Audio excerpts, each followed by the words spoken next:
Hello dear friends, welcome to the Sandhan study. Daily current affairs video में आपका स्वागत है। आज है 4 फरवरी 2026। तो आज के जितने करंट अफेयर्स बनते हैं उन करंट अफेयर्स पर चर्चा या विश्लेषण कर लेते हैं। तो चलिए शुरू करते हैं आज का करंट अफेयर्स। रक्षा मंत्रालय के तहत किस सार्वजनिक क्षेत्र के उपक्रम पीएसयू को हाल ही में मिनी रत्न श्रेणी फर्स्ट का दर्जा मिला है? इस प्रश्न का सही जवाब होगा ऑप्शन सी, यंत्र इंडिया लिमिटेड। इसकी व्याख्या है, भारत सरकार ने हाल ही में यंत्र इंडिया लिमिटेड YIL को मिनी रत्न श्रेणी फर्स्ट का दर्जा दिया है। इसकी स्थापना 2021 में रक्षा क्षेत्र के सुधारों के तहत ऑर्डिनेंस फैक्ट्री बोर्ड OFB के पुनर्गठन 7 नई कंपनियों के विभाजन के दौरान हुई थी। इसका मुख्यालय है नागपुर, महाराष्ट्र में स्थित इसका मुख्यालय है। इसका मुख्य कार्य है, कंपनी विशेष रूप से रक्षा उपकरणों के पुर्जे, गोला बारूद के घटक और हथियारों के सिस्टम बनाने में विशेषज्ञता रखती है। नेक्स्ट क्वेश्चन है, सुप्रीम कोर्ट ने कर्नाटक और तमिलनाडु के बीच किस नदी के पानी के बंटवारे को लेकर एक नया न्यायाधिकरण बनाने का फैसला सुनाया है? इस प्रश्न का सही जवाब होगा ऑप्शन डी, पेन्योर नदी का। सुप्रीम कोर्ट ने अंतर राजकीय नदी जल विवाद अधिनियम 1956 के तहत पेन्योर नदी, जिसे दक्षिण पिनाकिनी भी कहा जाता है, के लिए नया न्यायाधिकरण ट्रिब्यूनल गठित करने का निर्देश दिया है। विवाद कर्नाटक द्वारा इसकी सहायक नदी मार्कंडे पर बांध बनाने को लेकर है, जिनसे तमिलनाडु में जल प्रवाह प्रभावित होने की आशंका है। नेक्स्ट क्वेश्चन है, जलवायु विज्ञान में उनके अतुलनीय योगदान के लिए किसे हाल ही में क्रैफोर्ड पुरस्कार से नवाजा गया है? इस प्रश्न का सही जवाब होगा ऑप्शन ए, वीरभद्रन रामनाथन को। इस प्रश्न से संबंधित परीक्षा के लिए महत्वपूर्ण तथ्य है कि भारतीय मूल के अमेरिकी जलवायु वैज्ञानिक वीरभद्रन रामनाथन को क्रैफोर्ड पुरस्कार 2026 भूविज्ञान से सम्मानित करने की घोषणा की गई है। इसका महत्व है, भूविज्ञान का नोबेल माना जाता है। इसे भूविज्ञान का नोबेल माना जाता है। यह royal Swedish academy of sciences द्वारा दिया जाता है। योगदान है इसका कि 1975 में खोज की थी। इन्होंने 1975 में CFCS क्लोरोफ्लोरोकार्बन कार्बन डाइऑक्साइड की तुलना में हजारों गुना अधिक गर्मी सोखते हैं।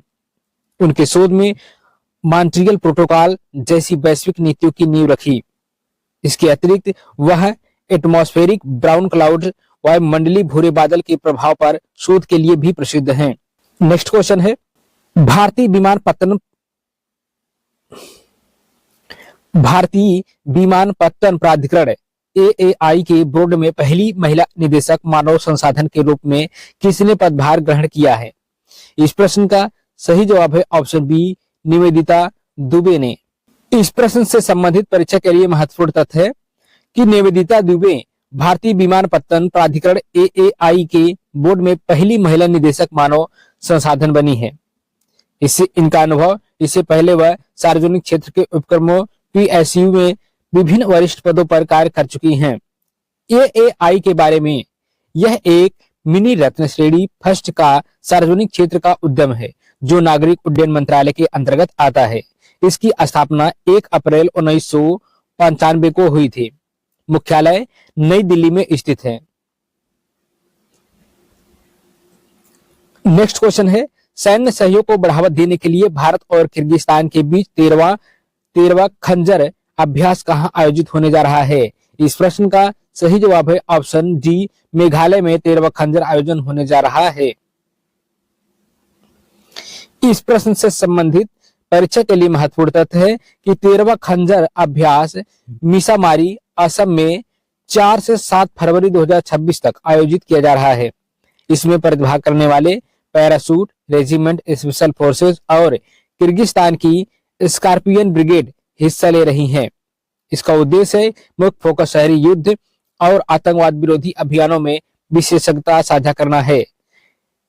अभ्यास की शुरुआत 2011 में हुई थी। इस अभ्यास की शुरुआत 2011 में हुई थी। यह हर साल बारी बारी से भारत और किर्गिस्तान में आयोजित किया जाता है। 12वां संस्करण 2025 में किर्गिस्तान में ही हुआ था।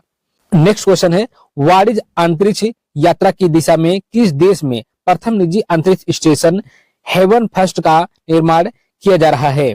इस प्रश्न का सही जवाब है ऑप्शन सी, अमेरिका। इस प्रश्न से संबंधित परीक्षा के लिए महत्वपूर्ण तथ्य है कि हेवन H1 का निर्माण अमेरिकी एरोस्पेस कंपनी वास्ट द्वारा किया जा रहा है, जिसे स्पेसएक्स के फाल्कन 9 रॉकेट द्वारा लॉन्च किया जाएगा। इसकी विशेषता यह है कि दुनिया का पहला वाणिज्यिक अंतरिक्ष स्टेशन होगा, जिसे अगस्त 2025 तक लॉन्च करने का लक्ष्य है। इसका उद्देश्य है कि इसे अंतरराष्ट्रीय स्टेशन ISS के विकल्प के रूप में विकसित किया जा रहा है, जहां निजी यात्री और वैज्ञानिक शोध के लिए जा सकेंगे। तकनीकी यह स्टेशन शुरुआत में कम ऊंचाई वाली पृथ्वी की कक्षा LEO में स्थापित होगा और कृत्रिम गुरुत्वाकर्षण आर्टिफिशियल ग्रेविटी के परीक्षण में मदद करेगा। नेक्स्ट क्वेश्चन है, स्थानीय स्वशासन के मूल्यांकन हेतु जारी पंचायत एडवांसमेंट इंडेक्स PAI 2.0 में किस राज्य ने शीर्ष स्थान हासिल किया है?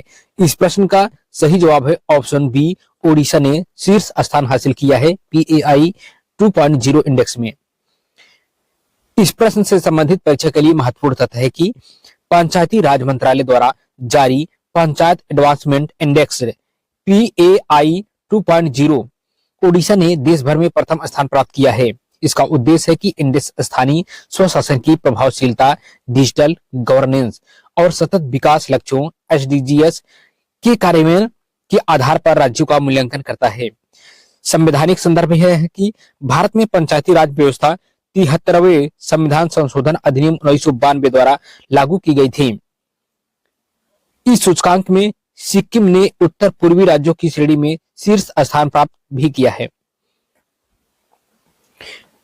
नेक्स्ट क्वेश्चन है, रक्षा क्षेत्र में आधुनिक तकनीकी अनुप्रयोगों के लिए तीसरे फ्यूचर वॉरफेयर कोर्स का शुभारंभ किस शहर में हुआ? इस प्रश्न का जवाब ऑप्शन सी, नई दिल्ली में हुआ। इस प्रश्न से संबंधित परीक्षा के लिए महत्वपूर्ण तथ्य है कि इसका आयोजन तीसरे फ्यूचर वॉरफेयर कोर्स का शुभारंभ नई दिल्ली में chief of defence staff CDS general Anil Chauhan के द्वारा किया गया। सशस्त्र बलों के अधिकारियों को भविष्य के युद्धों में उभरती तकनीकों जैसे AI आर्टिफिशियल इंटेलिजेंस, ड्रोन तकनीक और साइबर वॉरफेयर के प्रभावी उपयोग के लिए तैयार करना। इसकी नोडल एजेंसी है इंटीग्रेटेड डिफेंस स्टाफ IDS द्वारा संचालित किया जाता है, जिसमें सेना, नौसेना और वायुसेना के अधिकारी शामिल होते हैं।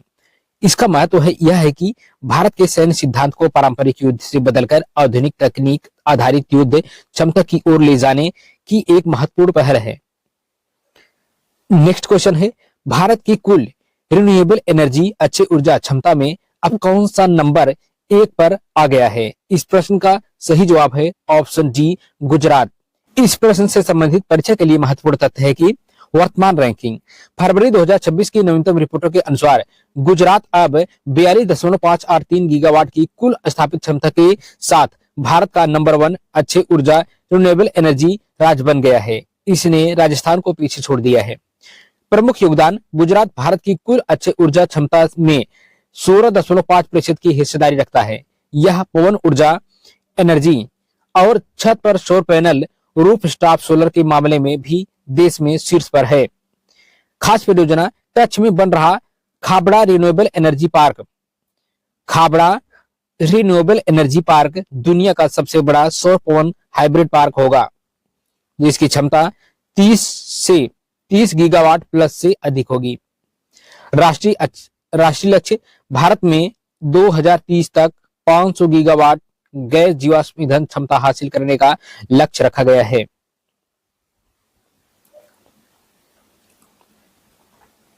नेक्स्ट क्वेश्चन है, टिकाऊ परिवहन को बढ़ावा देने के लिए देश की पहली हाइड्रोजन संचालित बस सेवा किस शहर में शुरू होगी? इस प्रश्न का सही जवाब है ऑप्शन सी, कोचीन में। इस प्रश्न से संबंधित परीक्षा के लिए महत्वपूर्ण तथ्य है कि ताजा अपडेट यानी कि फरवरी 2026 Cochin international airport limited CIAL देश का पहला हवाई अड्डा बनने जा रहा है, जो यात्री परिवहन के लिए हाइड्रोजन संचालित बस सेवा शुरू करेगा। इसके लिए Kerala hydrogen valley innovation cluster और CIAL के बीच समझौता हुआ है। पूर्व परियोजनाएं भारत की पहली हाइड्रोजन ईंधन सेल बस का परीक्षण लेह लद्दाख NTPC द्वारा किया गया था। वहीं पुणे में पहली स्वदेशी रूप से विकसित हाइड्रोजन बस का अनावरण किया गया था। यह तकनीकी रूप से हाइड्रोजन फ्यूल सेल का उपयोग करती है, जहां हाइड्रोजन और ऑक्सीजन की रासायनिक प्रक्रिया से बिजली पैदा होती है और उप उत्पाद बाय प्रोडक्ट के रूप में केवल पानी निकलता है। इसका महत्व यह है कि नेशनल ग्रीन हाइड्रोजन मिशन का हिस्सा है, जिसका लक्ष्य भारत को स्वच्छ ऊर्जा के क्षेत्र में आत्मनिर्भर बनाना है। यह किसका हिस्सा है? नेशनल ग्रीन हाइड्रोजन मिशन का हिस्सा है। नेक्स्ट क्वेश्चन है, किस राज्य ने लघु और मध्यम स्तर के विक्रेताओं को सशक्त बनाने के लिए पीलो एआई नाम का एक डिजिटल प्लेटफॉर्म लॉन्च किया है? इस प्रश्न का सही जवाब है ऑप्शन सी, आंध्र प्रदेश। इस प्रश्न से संबंधित परीक्षा के लिए महत्वपूर्ण तथ्य है कि आंध्र प्रदेश सरकार ने सूक्ष्म, लघु और मध्यम उद्यमों एमएसएमईएस और छोटे विक्रेताओं को आधुनिक तकनीक से जोड़ने के लिए पीलो एआई प्लेटफॉर्म पेश किया है। इसका उद्देश्य यह है कि प्लेटफॉर्म स्थानीय दुकानदारों और विक्रेताओं को एआई संचालित उपकरण प्रदान करता है, ताकि वे अपना इन्वेंटरी प्रबंधन, डिजिटल मार्केटिंग और ग्राहक सेवा बेहतर कर सकें। इसका महत्व यह है कि यह पहल डिजिटल इंडिया के तर्ज पर ग्रामीण और शहरी छोटे व्यापारियों को ई कॉमर्स दिग्गजों के साथ प्रतिस्पर्धा करने में सक्षम बनाती है।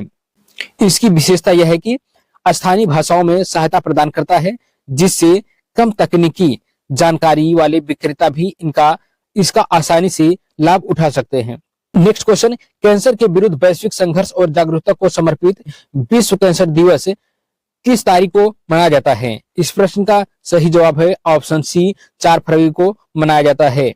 इस प्रश्न से संबंधित परीक्षा के लिए महत्वपूर्ण तथ्य है कि विश्व कैंसर दिवस प्रतिवर्ष 4 फरवरी को मनाया जाता है। इसका उद्देश्य है कि कैंसर के बारे में जागरूकता फैलाना, शिक्षा को बढ़ावा देना और दुनिया भर की सरकारों और व्यक्तियों को इस बीमारी के खिलाफ कार्रवाई करने के लिए प्रेरित करना।